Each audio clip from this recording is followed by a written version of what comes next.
আমরা প্রায়শই রূপকথা গল্প শুনি। রূপকথার গল্প ছোটবেলায় অনেক পড়েছি। একটি রূপকথা যেটি বাস্তব জীবনে ঘটেছিল। আমাদের নবী আদম আলাইহিস সালামের এক সন্তানের সাথে বিয়ে হয়েছিল জান্নাতের এক হুরের। আসসালামু আলাইকুম।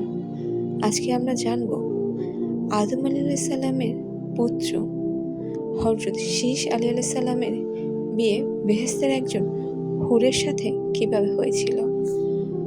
960 বছর বয়সে হযরত আদম আলাইহিস সালাম আমাদের আদি পিতা, আমাদের প্রথম নবী, এই পৃথিবীর বুকে প্রথম মানুষ হযরত আদম আলাইহিস সালাম।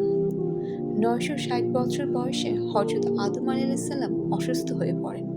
পীড়িত অবস্থায় তিনি ফলমূল খাবার ইচ্ছা প্রকাশ করেন। পুত্রগণ ফলমূল সংগ্রহের জন্য বিভিন্ন জায়গায় চলে গেল।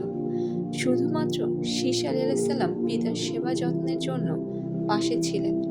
অন্যান্য পুত্রদের ফল আনতে দেরি দেখে হযরত আদম আলাইহিস সালাম পুত্র শীসকে বললেন, তুমি অমুক পাহাড়ে গিয়ে দোয়া করো, তাহলে তোমার দোয়ার বরকতে আল্লাহ পাক আমার জন্য ফলমূল পাঠিয়ে দিবেন। উত্তরে শীস আলাইহিস সালাম বললেন, হে পিতা, আপনি দোয়া করলে আল্লাহ আপনার দোয়া কবুল করবেন এবং ফল পাঠিয়ে দেবেন। আদম আলাইহিস সালাম বললেন, গন্ধম ফল খাওয়ার কারণে আমি ফলের জন্য আল্লাহর দরবারে হাত তুলতে লজ্জাবোধ করছি। পিতার কথা মতো শীস আলাইহিস সালাম আল্লাহর দরবারে হাত তুলে দোয়া করলেন। দোয়া শেষে দেখতে পেলেন হযরত জিবরাইল আলাইহিস সালামের সাথে মুখোশ পরা একজন হুর রেকাবি ভর্তি ফলমূল নিয়ে দাঁড়িয়ে আছেন। আদম আলাইহিস সালাম বললেন, হে জিবরাইল আলাইহিস সালাম, এই হুরটি কে? জিবরাইল আলাইহিস সালাম বললেন, আল্লাহ পাক জান্নাত থেকে এই হুরকে পাঠিয়েছেন শীস আলাইহিস সালামের স্ত্রী হিসেবে গ্রহণ করার জন্য। সুবহানাল্লাহ। কেননা শীস ব্যতীত আপনার পিতার সকল সন্তান জোড়ায় জোড়ায় সৃষ্টি হয়েছে। তখন আদম আলাইহিস সালাম ফেরেশতার হুরের সাথে শীস আলাইহিস সালামের বিয়ে সম্পূর্ণ করে দিলেন। হযরত শীস আলাইহিস সালাম এর পুত্রগণ আরবের জেদ্দায় বসতি করে তুললেন। হযরত শীসের বংশ থেকে হযরত ইব্রাহিম আলাইহিস সালাম জন্মগ্রহণ করলেন। সুবহানাল্লাহ, সুবহানাল্লাহ, সুবহানাল্লাহ। আমাদের শেষ নবী হযরত মুহাম্মদ সাল্লাল্লাহু আলাইহি সাল্লাম হযরত ইব্রাহিম আলাইহিস সালাম পুত্র ইসমাঈল আলাইহিস সালামের বংশধর। হযরত আদম আলাইহিস সালামের মৃত্যুর পর হযরত জিবরাইল আলাইহিস সালাম জান্নাত থেকে মূল্যবান কাপড়, সুগন্ধি দ্রব্য নিয়ে এসে হযরত শীস আলাইহিস সালামকে গোসল, দাফন ও কাফনের পদ্ধতি বলে দিল। জিবরাইল আলাইহিস সালামের নির্দেশ মতে শীস আলাইহিস সালাম তার পিতার কাফনের কাজ, দাফনের কাজ সম্পূর্ণ করলেন। এই সময় আদম আলাইহিস সালামের বংশধররা প্রায় 40,000 উপস্থিতি ছিলেন।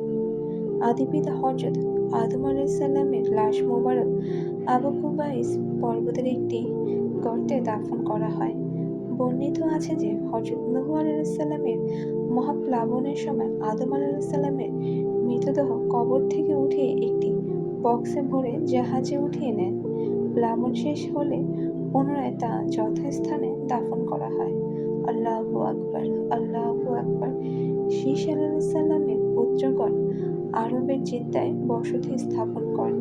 স্বামীর মৃত্যুতে বিবি হাওয়া মানসিকভাবে দুর্বল হয়ে পড়েন।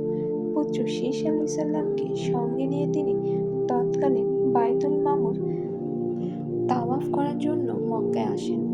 এরপর তিনি জেদ্দায় পুত্র নাতি নাতনিদের সাথে বসবাস শুরু করেন।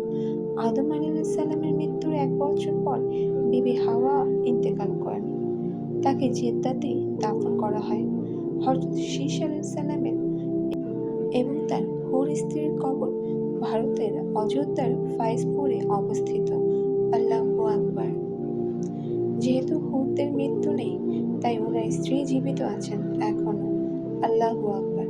তবে ওনার পার্থিব কবর রয়েছে হযরত শীস আলাইহিস সালামের কবর পাশে। সূত্র তাফসিরে মারিফুল কুরআন, তাফসিরে জালালাইন বাংলা সারাহ, মিশকাত শরীফ, কাসাসুল আম্বিয়া কিতাবগুলো পড়তে পারেন।